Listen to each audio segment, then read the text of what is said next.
Hello everybody, my name is Finn Ramdisk and I am here to talk about what is possibly the most culturally relevant film of our time, X-Men First Class. This 2011 classic is going in my Museum of Queer Media that is, but also technically isn't explicitly, but is if you've opened your third eye, which is collectively known as your queer eye.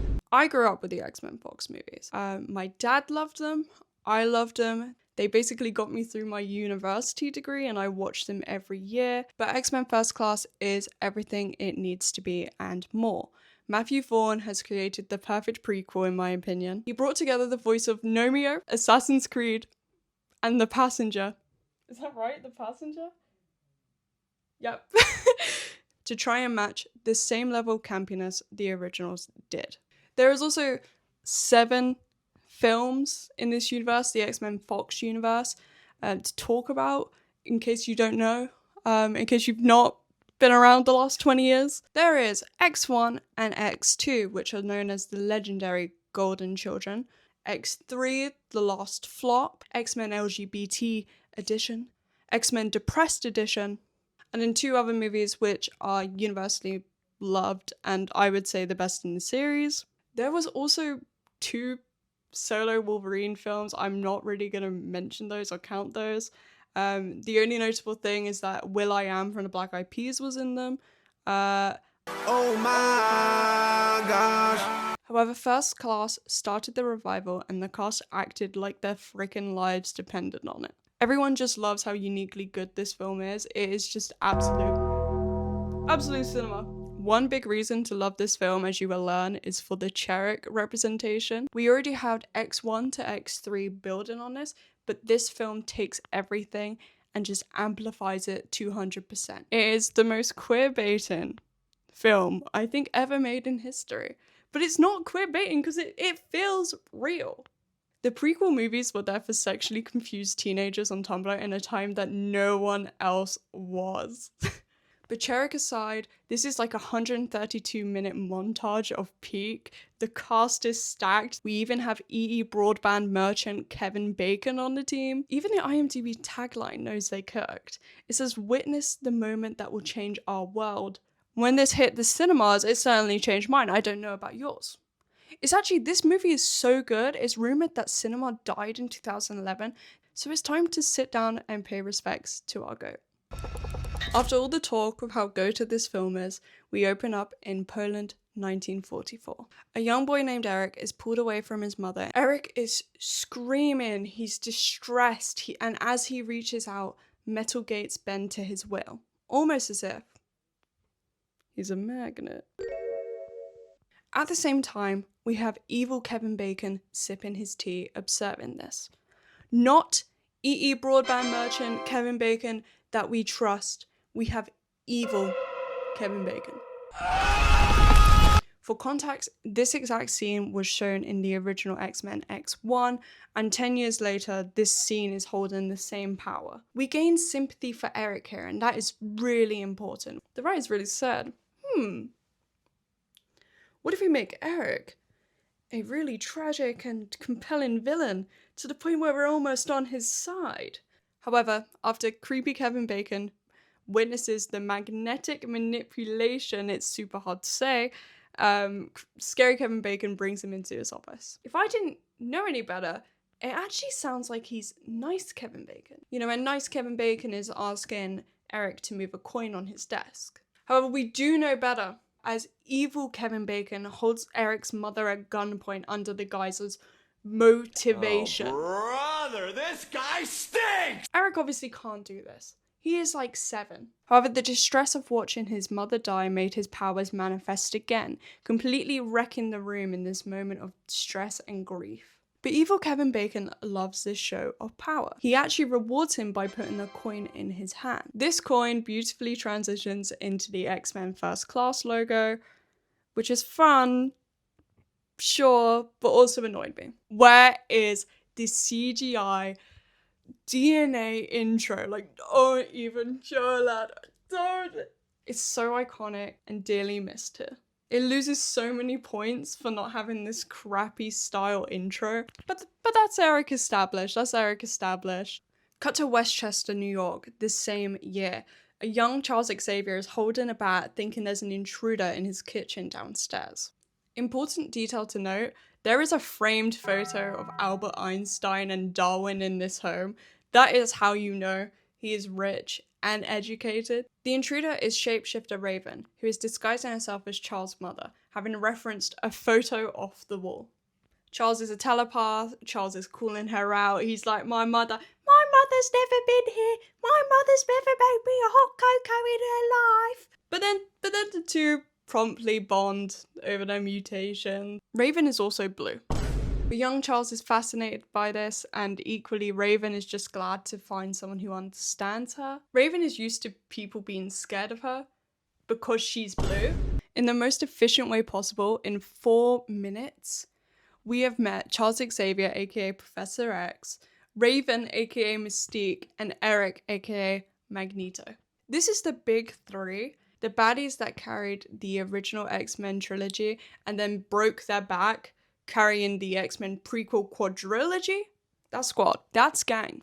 Thank you for your service. I'm so sorry they're dragging you back in Doomsday. But fast forward to Geneva, Switzerland, 1962, a much older Eric is floating a coin around in his hand in a hotel room with all this detective stuff on the wall, and it's clear he's out for revenge. And we don't blame him. Yeah, I kind of understand why he wants revenge. Using a coin, he gets a gnarly headshot on evil Kevin Bacon on a beautiful portrait, which I assume Eric drew. Otherwise, I have no idea how he got that. He has photos of everyone else but him. Food for thought. In another universe, Eric could have been an artist. Simultaneously, at Oxford University, James McAvoy is trying some cheesy pickup lines.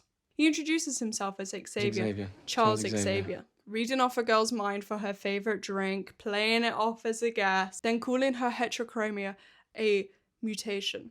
A very groovy mutation. You are a mutant. Shut up. I don't know if they told James McAvoy to go in playing it slutty, but he did. He basically starts calling her the first sexy sea creature that grew legs. Like, yuck. And she's holding up her glass saying, mutant and proud. Raven, of course, is pissed off by this, and rightfully so. Raven is disguising herself in public to hide her mutation. Like, I would be mad too. He is literally taking the piss. Because Raven is over there, who is Jennifer Lawrence, by the way.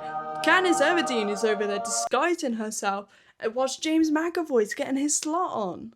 And the girl asks Raven, and what are you studying? Waitressing. Wow, I actually haven't heard of that degree. It's ridiculous. She is so funny. She is that girl. She is the it girl. To further mess with the girl, she even gives herself heterochromia. I just love Mystique so much, and she just equally loves messing with people. And Charles gets all pissy, leaving the bar telling her she did it on purpose. And yeah, she did. Like, she denies it, but I think we all know she did. Mystique mocks the girl, saying mutant and proud, and how it's only for the pretty mutations, and if you're a freak, you better lock up and hide. And Charles dares to be like, you're ridiculous. It's very clear that his attitude towards her blueness has completely changed. It's very clear that he wants her to now hide. Like, Charles, there is a reason she is your only friend and you had to adopt her. It's because you're literally being the worst. And he has the balls to later say, I don't know what's gotten into you lately. You're becoming awfully concerned with your looks. Shut up. Just shut up. Cut back to Eric. And he is in the start of what ends up being the longest recorded deviant era in history, 60 years long to be precise. He's asking about Klaus Schmidt, aka Evil Kevin Bacon, talking to one of the guys he's been tracking, and rips out his metal gold filling. And it is wrongfully so good. Then, bang! Location change. We are in Las Vegas, and are we gambling? No. CIA officer Moira McTaggart is tailing Colonel Hendry into the Hellfire Club. She gains access using some equipment the CIA didn't give her. Oh, Rose Byrne, I was not familiar with your game. I apologize. Colonel Hendry is at the club to meet Sebastian Shaw, which is, for consistency, will be known as Deplorable Kevin Bacon. But evil Kevin Bacon makes it clear he wants to start World War III, and he needs Colonel Hendry to sway votes to put missiles in Turkey. So to achieve this, evil Kevin Bacon uses mutant underlings to intimidate Colonel Hendry. There's 3: Riptide, Azazel, and Emma Frost. As far as I know, Riptide is just a mutant who produces cyclones, but he can do this inside, so that is pretty bad news. Azazel is a teleporter, but unlike Mystique, he is red, not blue. And last but not least, we go to the Sentry, Miss Emma Frost. Emma Frost is not only a telepath, but she has the ability to turn herself into a diamond invulnerable form. Sit with that. That is the most unbelievable mutation to have. Oh my god. You like it? I really like it so good. I'm serious. But both Moira and Colonel Hendry are humans witnessing mutations for the first time. Moira is also hiding in what is the most, least good spot. It's crazy to me that they didn't notice her, that Emma didn't sense another mind was nearby. As Moira reports what she found to her supervisor, she's accused of smoking those funny cigarettes. The superior's all like, Colonel Hendry, what do you mean he's right here, love? He's right here, you crazy woman. This is why we don't let women in the CIA. There's very clear sexism. Turns out, Azazel teleported Colonel Hendry into the war room to change his vote. And evil Kevin Bacon later kills Colonel Hendry as he has no more use for him. Before this happens, Colonel Hendry threatens Kevin Bacon with a grenade. As it goes off, we actually find out that Kevin Bacon is an energy absorbing mutant, and not only that, a mutant extremist. This also explains how Kevin Bacon looks the same after 15-20 years. After Moira is ignored, she says they need to find an expert on genetic mutation, and much like Madam Web, her web is connecting them all. All the links are coming together as we see Charles Xavier, who's just graduated, and who's right behind them but Moira McTaggart. As Moira finds Charles and Raven, Eric is in Argentina. At the same time Charles is graduating, Eric is enacting revenge on those who tortured him and his people. Eric is making these men face consequences, and rightfully they are terrified. One of the men threatened Eric with a knife that says blood and honor, defending himself by saying he was just following orders. As Eric asks, which would you like to shed first, a beautiful theme rises. Eric's theme is beyond beautiful and beyond memorable. It's one of the best parts of this movie. It truly helps him with his aura. He is aura farming, and it's so good. It's even satisfying watching Eric get revenge. And we watch as he refers to himself as Frankenstein's monster. It's very clear how much this has affected him and how much this has led to every decision he's making now. Meanwhile, in Oxford, there is a completely different tone as Charles Xavier is drinking out of what looks like science equipment.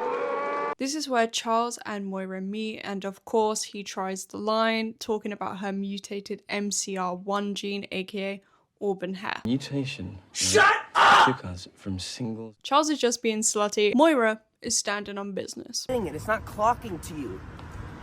It's not clocking to you that I'm standing on business, is it? However, despite this, Moira takes Raven and Charles to the CIA, convincing Director McCone that mutants in fact do exist. He does believe them, but he's like, I just don't care for it, babes.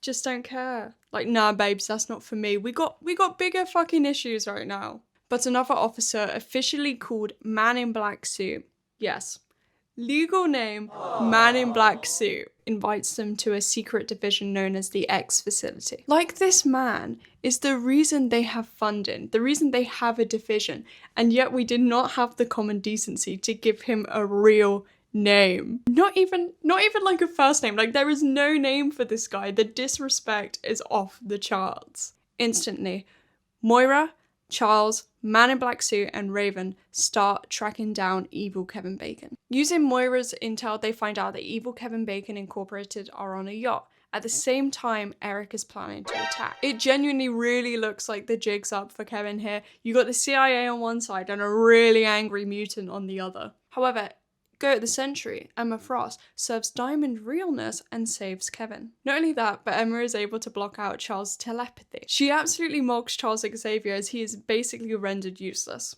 Eric then begins destroying the yacht with the anchor's chain. However, evil Kevin Bacon escapes via a submersible. Eric tries to stop Kevin Bacon's submersible, but is eventually saved by Charles, stopping him from drowning. I thought I was alone. You're not alone. This is where the Cherrick origins begin. Thinking he might have some information, Eric joins the team at the covert CIA base. Here we meet genius researcher Hank McCoy, who is played by the super smart guy from Superman. And of course, Charles Myopic Xavier does it again. Charles instantly outs Hank as a mutant, which is not only ridiculous, but I do not understand. It's been only 2 days since meeting Man in Black Suit and Moira, and if they've only just found out about mutations, most mutants stay hidden.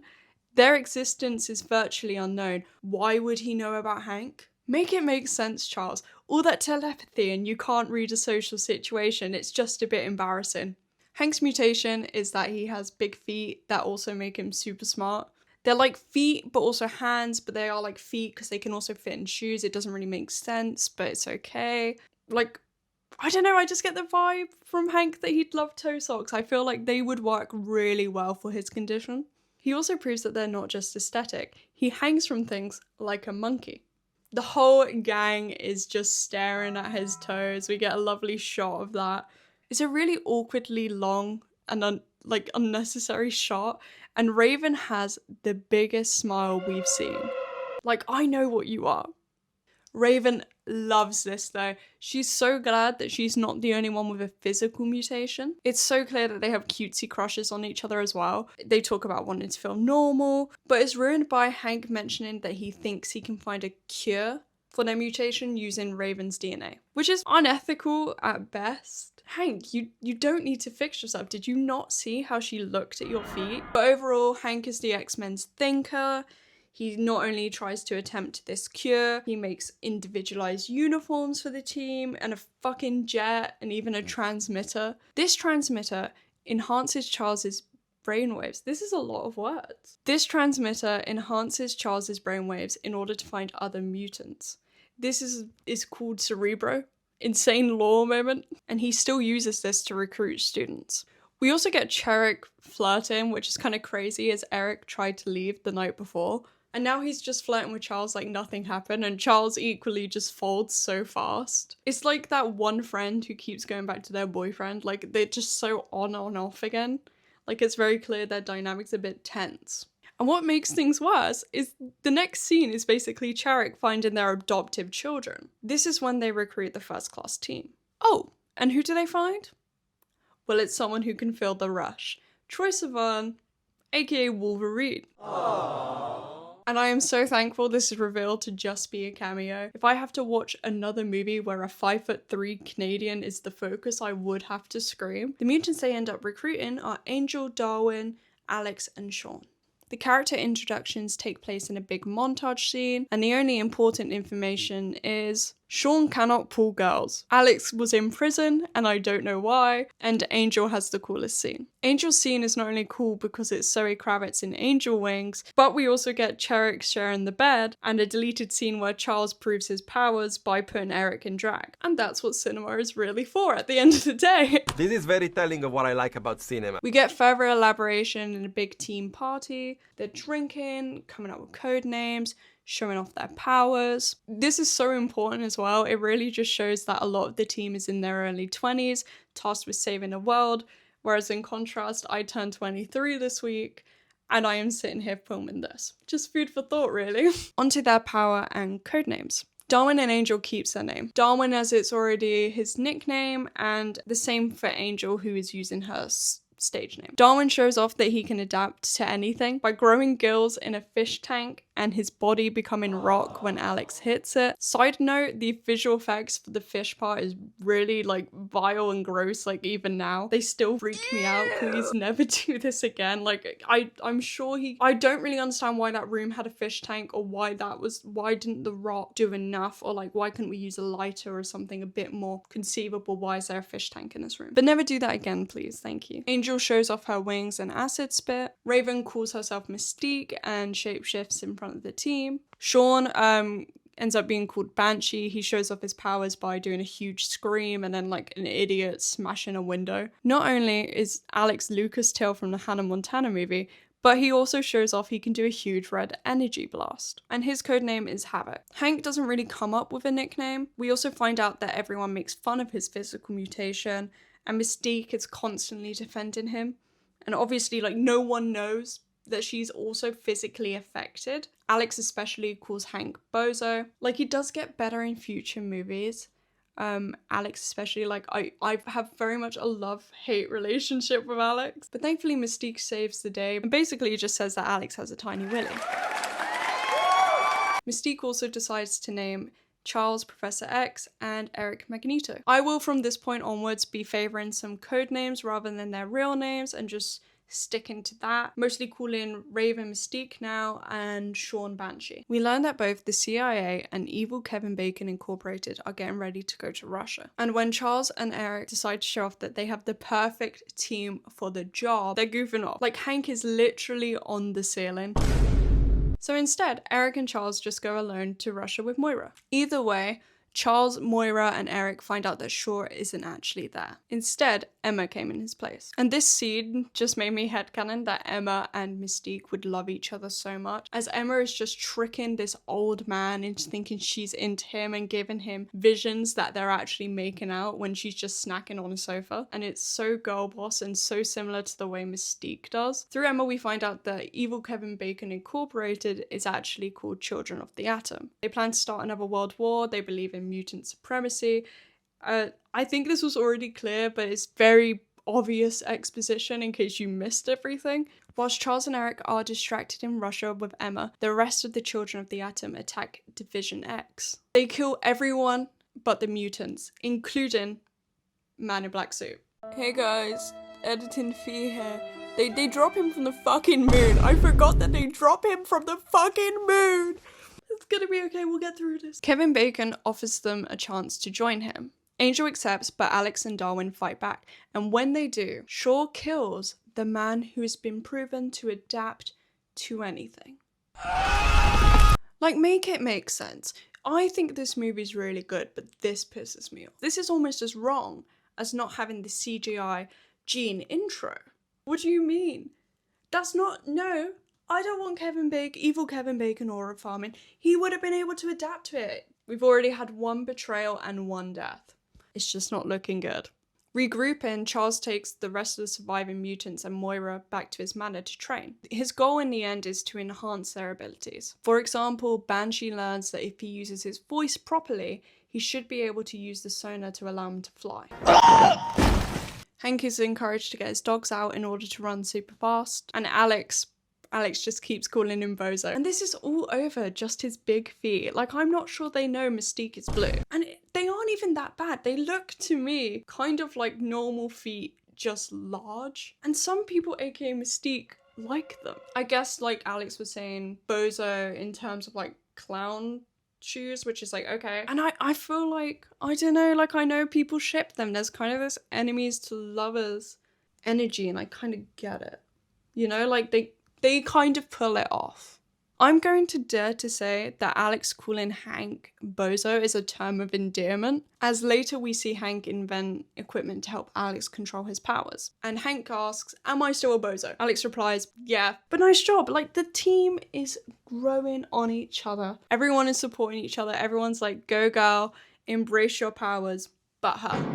This part of the film leaves Mystique in a difficult position. As Eric puts it, Mystique needs to embrace the blue to reach her true potential. Eric is now the only person making it clear that Raven is accepted. Like, that her blue form is beautiful and something to be proud of. But he criticizes that she hides. He says, you want society to accept you, yet you can't even accept yourself. And to be honest to him, this is a really good point. Is it? I think it is. And this is where the Magneto, Mystique, best friend LGBT dynamic that is just done so excellently in the other movies, but I want to highlight X2 explicitly. I love that little scene where they're in the plane and they're all snuggled up laughing at Rogue. They're everything I hope to be one day. Conversely, at the same time, Hank is creating a cure for her mutation. It's clear that Raven is torn because she really likes Hank. But what is hard for her is that her crush, Hank, doesn't even think she's beautiful when she's blue. You know, after accepting herself, she then goes to Hank and reassures him. She's like, you are beautiful despite this. This doesn't mean anything. Mystique continues to say that they will achieve so much and that being different isn't bad.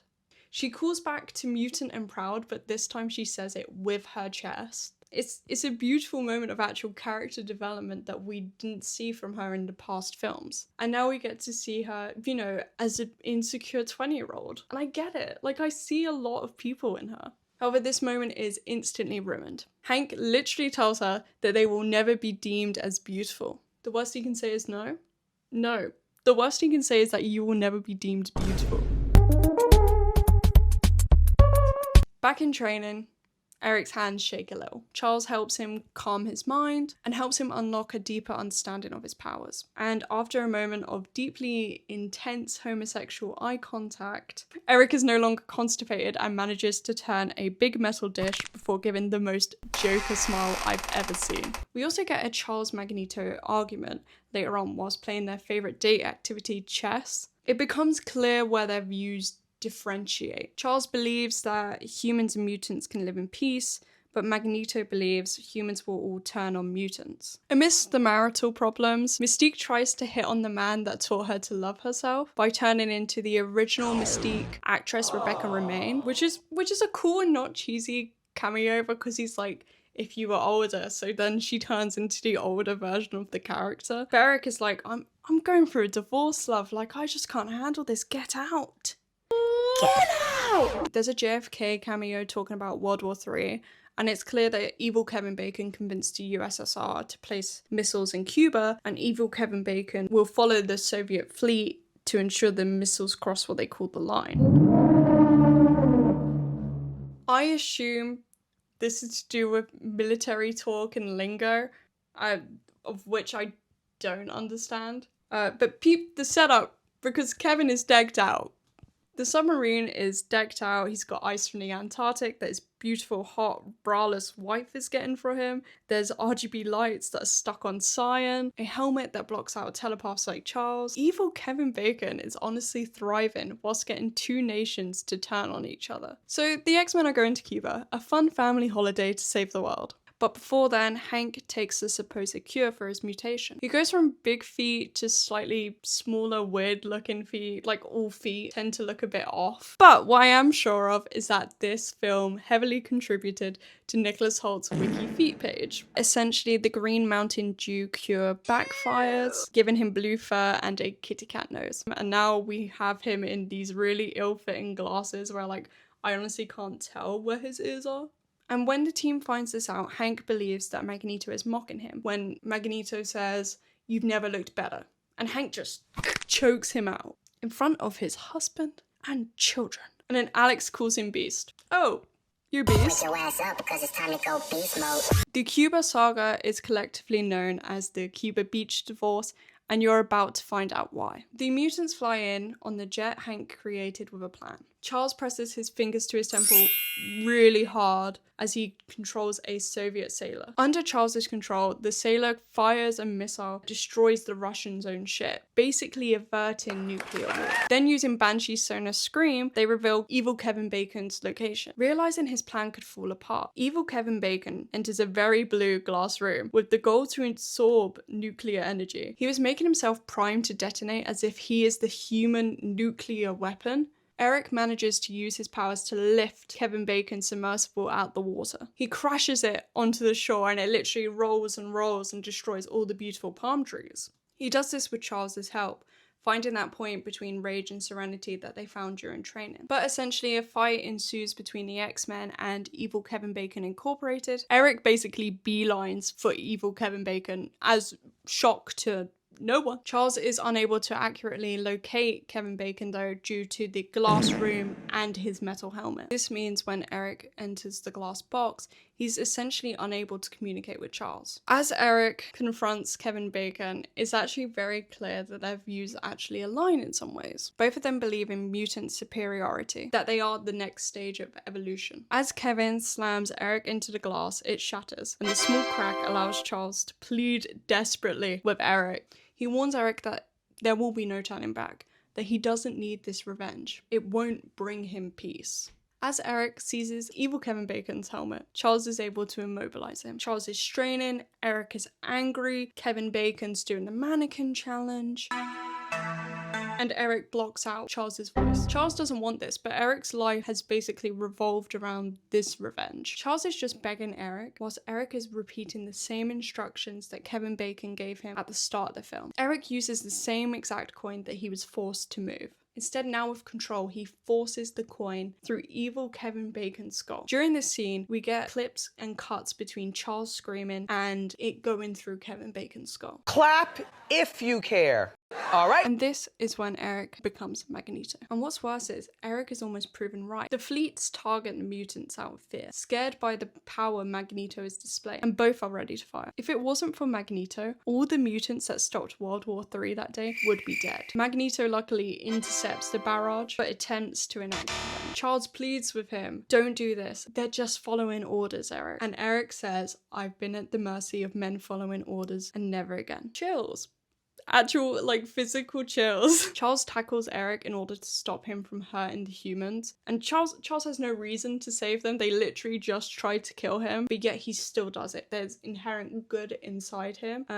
Hashtag not all men. The X-Men fight for humans and mutants. This scene actually reminds me of Cyclops' speech in X-Men 97. He even admits that they're not like humans. Criticize humans that they're ungrateful even when mutants are fighting for their lives. He resents the fact that mutants constantly have to prove they're human. He says they're different and thank God for it, because it's the only reason that humans are still alive. And this is very true and applies here, because if it wasn't for mutants like Charles, humans would end up extinct. Back in First Class, the First Class team all attempt to stop Magneto, until Moira shoots Magneto. As the missiles fall into the ocean, Magneto deflects a bullet into Charles's spine. He runs to his husband's aid, pulling out the bullet, but it's too late. He apologizes, even trying to blame Moira for how it happened, but Charles points out it was actually Eric's fault. Eric says he tried warning Charles, that he wants Charles by his side. He wants to protect him, but Charles is crying as he tells Eric that they don't want the same thing. They are just too different. And this is where the team officially splits. Magneto gets Angel, Azazel, Riptide, and Mystique with the promise that there is no more hiding for Raven. And Charles equally leaves with Moira, Beast, Alex, and Banshee. The X-Men team run to Charles's side and find out that he cannot feel his legs. My legs, I can't feel my legs, just like in X-Men First Class. That was such a good scene. That was such a good scene. Do you remember it? Anyone? No? The bullet Eric deflected paralyzes Charles. And that is the end of the unity between Charles and Eric. And furthermore, mutants have been revealed to the world. It's so much like a divorce that the fact it's not explicitly put as one is just a bit insane. In our finale, a wheelchair-using Charles Xavier jokes about going bald. He has plans to open a school for gifted mutants. Moira and Charles actually kiss, but to ensure the safety of his future students, he wipes her memory. Also, for the sake of us, it was just a rebound course. Moira goes back to the CIA with zero memory, zero evidence, honestly. Zero use for the CIA. She says she remembers a kiss, and they're just like, women, of course all she remembers is a kiss. And at the same time, Magneto actually breaks Emma Frost out of prison. He does this in a really quite lame costume. He's like repainted the helmet, added a few pieces of metal to it. He's chatting about how Charles left a gap in his life. He divorced you. Move on, Eric. In the final line, Eric embraces and announces himself as Magneto. Roll credits. Much to discuss. First point I want to make is that this is the same director as Kick-Ass, which is like a weird point, but honestly I kind of see it and like it. Like, I low-key loved Kick-Ass. I think it's so for the girls.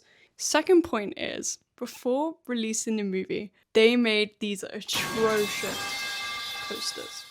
They are this bad. As someone with a degree in the arts, this is probably the most basic Photoshop job you could do. Not only is it basic, it is also just plain ugly. It's worse than the floating head posters, but also I low-key like would love one to put here. Thirdly, my personal goats of the movie: Emma Frost, Mystique, Alex Summers, the 5 seconds of Darwin we got. And you know what? I will also include Miss Moira McTaggart for her entire introduction to the film and the first half of the film. Explicitly just how good her attitude is that first half. Here are my reasons though. Alex is sort of a lovable asshole. Darwin is a good guy that just purely deserved better. And I truly just loved a lot of the women's personalities. Emma Frost was arguably, if not just like explicitly, the most memorable character on Kevin Bacon's side. I just love her so much. She is such fun energy. I would love a girls' night out with Mystique and Emma. If you guys are free, just give me a call. Beast and Charles are at the bottom of my pyramid for the blue phobia exhibited in this film. And what's better is 3 years later we got X-Men Days of Future Past, which is, it's just such an interesting movie. Like, it's even more Mystique's movie and I love it for that. I am so grateful for these films and I have honestly wanted to talk about this for a super long time. If you'd like to see more, like, definitely leave a comment down below what you'd like to see. I am the famed creator